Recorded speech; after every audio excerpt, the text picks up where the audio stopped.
आमर चमारतीरार ये आमर शनि मंदिर आज वार्षिक उत्सव महासमारोह पालन करा जाउची एवं ग्रामर समस्त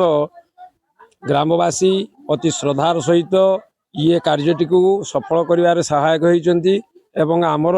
वर्तमान भगवान साहा एवं तांकर पत्नी सुभद्रा साहू से कर्ताकर्ती हिसाब से वर्तमान पूजा पाठ रे बसचंती एवं अन्यान्य महिला माने जो माने रहिचंती ग्रामर से माने आसिकी सब कलश यात्रा रे सहयोग करथिले एवं कलश यात्री से माने सब अपेक्षारत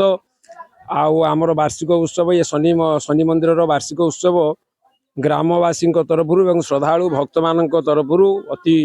आडंबर सहित एवं अति श्रद्धार सहित पालन करा जाउछि एवं मु से अभयचरण पंडा एवं आमर हला किशोर चंद्र कर एवं तांका ना संतोष कर ये माने मुख्य पूजक हिसाब से एठारे कार्यरत अछंती एवं देवतांकर पूजा कार्यक्रम चली वर्तमान पूर्णाहुति कार्यक्रम 4टा सुधा समापन करने आम वर्तमान स्थिर कर।